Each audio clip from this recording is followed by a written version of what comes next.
नमो नारायण, राधे राधे।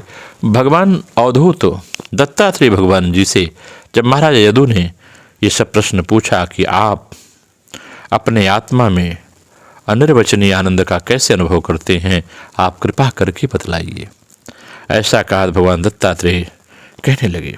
उसी को भगवान श्री कृष्ण ने श्रीमद्भागवत महापुराण में उद्धव जी से कहा, उद्धव, हमारे पूर्वज महाराज यदु की बुद्धि शुद्ध थी, उनके हृदय में ब्राह्मण भक्ति थी। उन्होंने परम भाग्यवान दत्तात्रेय जी का अत्यंत सत्कार करके प्रश्न पूछा और विनम्र भाव से सिर झुकाकर वे उनके सामने खड़े हो गए। अब दत्तात्रेय जी महाराज कहने लगे, कहते हैं कि हे राजन, मैंने अपनी बुद्धि से बहुत से गुरुओं का आश्रय लिया है। उनसे शिक्षा ग्रहण करके मैं इस जगत में मुक्त भाव से स्वच्छंद विचरता हूँ। तुम मेरे उन गुरुओं के नाम और उनसे ग्रहण की हुई शिक्षा को सुनो। हे महाराज यदु, मेरे गुरुओं के नाम हैं पृथ्वी, वायु, आकाश, जल, अग्नि, चंद्रमा, कबूतर, सूर्य, अजगर, समुद्र, पतंग, भौरा, मधुमक्खी, हाथी, शहद निकालने वाला, हरिण, मछली, पिंगला, वैश्या, कुरर पक्षी, बालक, कुंवारी कन्या, बाण बनाने वाला, सर्प, मकड़ी और भृंगी कीट। इस प्रकार राजन, मैंने इन 24 गुरुओं से दीक्षा ली है, उनसे ज्ञान प्राप्त किया है, उनका आश्रय लिया है। इन्हीं के आचरण से मैं इस लोक में अपने लिए शिक्षा ग्रहण की है। वीरवर यजाति नंदन महाराज यदु, मैंने जिससे जिस प्रकार जो कुछ सीखा है वह ज्यों का त्यों मैं तुम्हें सुनाता हूँ, सुनिए। हे राजन, मैंने पृथ्वी से उसके धैर्य की, क्षमा की शिक्षा ली। लोग पृथ्वी पर कितना आघात, क्या क्या उत्पात नहीं करते, परंतु वह न तो किसी से बदला लेती है, न रोती है, न चिल्लाती है। संसार के सभी प्राणी अपने अपने प्रारंभ के अनुसार चेष्टा कर रहे हैं। वे समय समय पर भिन्न प्रकार से जान या अनजान में आक्रमण कर बैठते हैं पृथ्वी पर।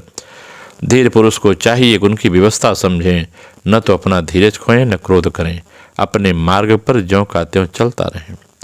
पृथ्वी के ही विकार पर्वत और वृक्ष से मैंने शिक्षा ग्रहण की है। जैसे उनकी सारी चेष्टाएं सदा सर्वदा दूसरों के हित के लिए होती हैं, बल्कि यूँ कहना चाहिए उनका जन्म ही एकमात्र दूसरों के हित के लिए हुआ है। इसलिए साधु पुरुष को चाहिए कि उसकी शिष्यता स्वीकार करके उनके परोपकार की शिक्षा ग्रहण करें। मैंने शरीर के भीतर रहने वाले वायु, प्राणवायु से शिक्षा ग्रहण की है। जैसे वह आहार मात्र की इच्छा रखता है, उसकी प्राप्ति से ही संतुष्ट हो जाता है, वैसे ही साधक को भी चाहिए कि जितने से जीवन निर्वाह हो जाए उतना भोजन करें। इंद्रियों को तृप्त करने के लिए बहुत से विषय न चाहें। संक्षेप में उतने ही विषयों का उपयोग करना चाहिए जिनसे बुद्धि विकृत न हो, मन चंचल न हो और वाणी व्यर्थ की बातों में न लग जाए। शरीर के बाहर रहने वाले वायु से मैंने यह सीखा है, जैसे वायु को अनेक स्थानों में जाना पड़ता है, परंतु वह कहीं भी आसक्त नहीं होता, किसी का भी गुण दोष नहीं अपनाता, वैसे ही साधक पुरुष भी आवश्यकता होने पर विभिन्न प्रकार के धर्म और स्वभाव वाले विषयों में जाए, परंतु अपने लक्ष्य पर स्थित रहे, किसी के गुण अथवा दोष की ओर न झुक जाए, किसी से आसक्ति या द्वेष न कर बैठे। आगे कहते हैं, गंध वायु का गुण नहीं है, पृथ्वी का गुण है, परंतु वायु को गंध का वहन करना पड़ता है। ऐसा करने पर भी वायु शुद्ध ही रहता है, गंध से उसका संपर्क नहीं होता। वैसे ही साधक का जब तक इस पार्थिव शरीर से संबंध है, तब तक उसे इसकी व्याधि, पीड़ा, भूख, प्यास आदि का वहन करना पड़ता है। परंतु अपने को शरीर नहीं आत्मा के रूप में देखने वाला साधक शरीर और उसके गुणों का आश्रय होने पर भी उससे सर्वदा निर्लिप्त रहा करता है। राजन, जितने भी घट मठ आदि पदार्थ हैं, वे चाहे चल हों अथवा चल, उनके कारण भिन्न भिन्न प्रतीत होने पर भी वास्तव में आकाश एक और अपरिच्छिन्न अखंड है। वैसे ही चर अचर जितने भी स्थूल सूक्ष्म शरीर हैं, उनमें आत्म रूप से सर्वत्र स्थित होने के कारण ब्रह्म सभी में है। साधक को चाहिए कि सूत के मनीय में व्याप्त सूत के समान आत्मा को अखंड और असंग रूप से देखें। वह इतना विस्तृत है कि उसकी तुलना कुछ कुछ आकाश से की जा सकती है। इसलिए साधक को अपनी आत्मा की आकाश रूपता की भावना रखनी चाहिए। आग लगती है, पानी बरसता है, अन्न आदि पैदा होते हैं और नष्ट होते हैं, वायु की प्रेरणा से बादल आदि आते हैं, चले जाते हैं। यह सब होने पर भी आकाश अछूता रहता है। आकाश की दृष्टि से यह सब कुछ है ही नहीं। इसी प्रकार भूत, वर्तमान, भविष्य के चक्कर में न जाने किन किन नाम रूपों की सृष्टि और प्रलय होते हैं, परंतु आत्मा के साथ उसका कोई संस्पर्श नहीं है। हे राजन, जिस प्रकार जल स्वभाव से ही स्वच्छ, चिकना, मधुर और पवित्र करने वाला होता है, गंगा आदि तीर्थों के दर्शन, स्पर्श और नामोच्चारण से भी लोग पवित्र हो जाते हैं, वैसे ही साधक को भी स्वभाव से ही शुद्ध, स्निग्ध, मधुरभाषी, लोक पावन होना चाहिए। जल से शिक्षा ग्रहण करने वाला अपने दर्शन, स्पर्श और नामोच्चार से लोगों को पवित्र कर देता है। राजन, मैंने अग्नि से यह शिक्षा ली है, जैसे वह तेजस्वी और ज्योतिर्मय होती है, जैसे उसे कोई अपने तेज से दबा नहीं सकता, जैसे उसके पास संग्रह परिग्रह के लिए कोई पात्र नहीं है, सब कुछ अपने पेट में रख लेती है, और जैसे सब कुछ खा पी लेने पर विभिन्न वस्तुओं के दोषों से वह लिप्त नहीं होती, वैसे ही साधक भी परम तेजस्वी, तपस्या से दिदीप्यमान, इंद्रियों से अपराभूत, भोजन मात्र का संग्रही और यथा योग्य सभी विषयों का उपयोग करता हुआ भी अपने मन और इंद्रियों को वश में रखे, किसी का दोष अपने में न आने दे। यह मैंने अग्नि से सीखा। जैसे अग्नि कहीं लकड़ी आदि में अप्रकट रहती है और कहीं प्रकट, वैसे ही साधक भी कहीं गुप्त रहे, कहीं प्रकट हो जाए। वह कहीं कहीं ऐसे रूप में भी प्रकट हो जाता है जिससे कल्याणकामी पुरुष उसकी उपासना कर सकें।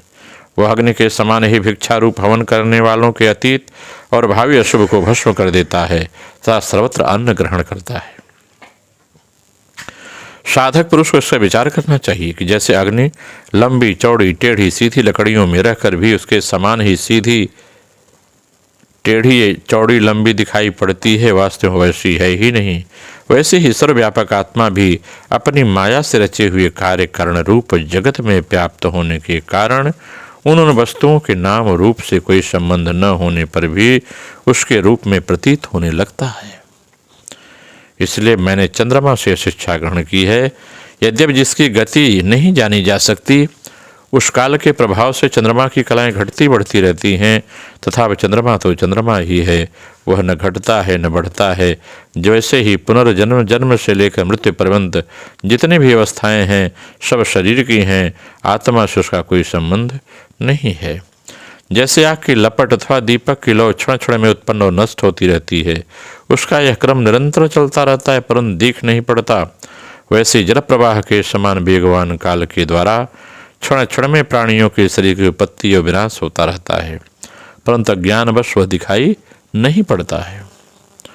राजन, मैंने सूर्य से शिक्षा ग्रहण की है, जैसे वे अपनी किरणों से पृथ्वी का जल खींचते हैं और समय समय पर उस पर बरसा देते हैं, वैसे ही योगी पुरुष इंद्रियों के द्वारा समय समय पर विषयों का ग्रहण करता है और समय आने पर उसका त्याग, उसका दान भी कर देता है। किसी भी समय उसे इंद्रियों के किसी भी विषय में आसक्ति नहीं होती। स्थूल बुद्धि पुरुषों को जल के विभिन्न पात्रों में प्रतिबिंबित सूर्य उन्हीं में प्रविष्ट सा होकर भिन्न भिन्न दिखाई पड़ता है, परंतु उसके स्वरूप सूर्य अनेक नहीं होते। वैसे ही चल अचल उपाधियों उसके भेद से ऐसा जान पड़ता है कि प्रत्येक व्यक्ति में आत्मा अलग अलग है, परंतु उसको ऐसा मालूम होता है उसकी बुद्धि मोटी है। असल बात तो यह है आत्मा सूर्य के समान एक ही है, स्वरूपतः उसमें कोई भेद नहीं है। राजन, कहीं किसी के साथ अत्यंत स्नेह अथवा आसक्ति नहीं करनी चाहिए, अन्यथा उसकी बुद्धि अपना स्वातंत्र खोकर दीन हो जाएगी, उसे कबूतर की तरह क्लेश उठाना पड़ता है। राजन ने एक बार की बात है, किसी जंगल में कबूतर रहता था। उसने पेड़ पर अपना घोंसला बना रखा था। अपनी मादा कबूतरी के साथ वह कई वर्षों तक उसी घोंसले में रहा। उस कबूतर के जोड़े के हृदय में निरंतर एक दूसरे के प्रति स्नेह की वृद्धि होती जाती थी। वे गृहस्थ धर्म में इतने आसक्त हो गए थे कि उन्होंने एक दूसरे की दृष्टि से दृष्टि, अंग से अंग, बुद्धि से बुद्धि बांध रखा था। उनका एक दूसरे पर इतना विश्वास हो गया था कि वे निशंक होकर वहाँ की वृक्षावली में एक साथ सोते, बैठते, घूमते फिरते, ठहरते, बातचीत करते, खेलते, खाते पीते थे। राजन, कबूतरी पर कबूतर का इतना प्रेम था कि वह जो कुछ चाहती कबूतर बड़े बड़े कष्ट उठाकर उसकी कामना पूर्ण करता। वह कबूतरी भी अपने कामुक पति की कामनाएं पूर्ण करती थी। समय आने पर कबूतरी को पहला गर्भ रह गया। जब पहला गर्भ रहा कबूतरी को, उसने अपने पति के पास ही घोंसले में अंडे दिए। भगवान की अचिंत शक्ति के समय आने पर वे अंडे फूट गए और उनमें से हाथ पैर वाले बच्चे निकल आए। उनका एक एक अंग और रोएं अत्यंत कोमल थे। अब उन कबूतर कबूतरी की आंखें अपने बच्चे पर लग गई। वे बड़े प्रेम और आनंद से अपने बच्चों का लालन पालन लाड़ प्यार करते, उनसे मीठी मीठी बोली बोलते, उनके गुटर गुण सुनकर के आनंद मग्न हो जाते। बच्चे तो सदा सर्वदा प्रसन्न रहते ही हैं। वे जब अपने सुकुमार पंखों से माँ बाप का स्पर्श करते, कूजते, भोली भाली चेष्टाएं करते और फुदक फुदक कर अपने माँ बाप के पास दौड़ आते, तब कबूतर कबूतरी आनंद मग्न हो जाते। राजन, सच पूछो, वे कबूतर कबूतरी भगवान की माया से मोहित हो रहे थे। उनका हृदय एक दूसरे के स्नेह बंधन से बंध रहा था। वे अपने नन्हे नन्हे बच्चों को पालन पोषण में इतने व्यक्त हो गए, उन्हें दीन दुनिया लोक परलोक की याद ही नहीं आती। एक दिन दोनों नर मादा अपने बच्चों के लिए चारा लाने जंगल में गए हुए थे। क्योंकि अब उनका कुटुंब बहुत बढ़ गया था, वे चारे के लिए चिरकाल तक जंगल में चारों विचरते रहे। इधर एक बहेलिया घूमता घामता संजोगवश उसके घोंसले की ओर आ निकला। उसने देखा कि घोंसले में आसपास कबूतर के बच्चे फुदक रहे हैं और उसने जाल फैलाकर पकड़ लिया। कबूतर कबूतरी बच्चों को खिलाने पिलाने के लिए हर समय उत्सुक रहा करते थे। अब वे चारा लेकर अपने घोंसले के पास आए।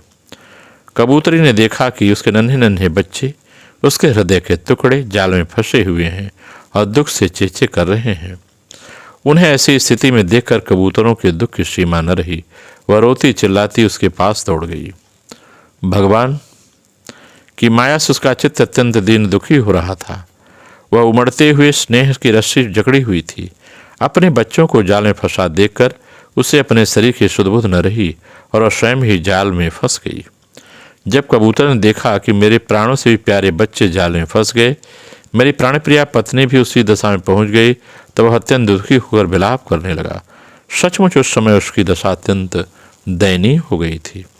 कहता है कबूतर कि मैं अभागा हूँ, दुर्मति हूँ, हाय हाय, मेरा तो सत्यानाश हो गया। देखो देखो, न मुझे अभी तृप्ति हुई न मेरी आशाएं पूरी हुई, तब तक मेरा धर्म अर्थ काम का मूल यह गृहस्थाश्रम भी नष्ट हो गया। हाय, मेरी प्राण प्यारी मुझे ही अपना इष्टदेव समझती थी, मेरी एक एक बात मानती थी, मेरे इशारे पर नाचती थी, सब तरह से मेरे योग्य थी। आज वह मुझे सूने घर में छोड़कर हमारे सीधे साधे निश्चल बच्चों के साथ स्वर्ग सिधार रही है।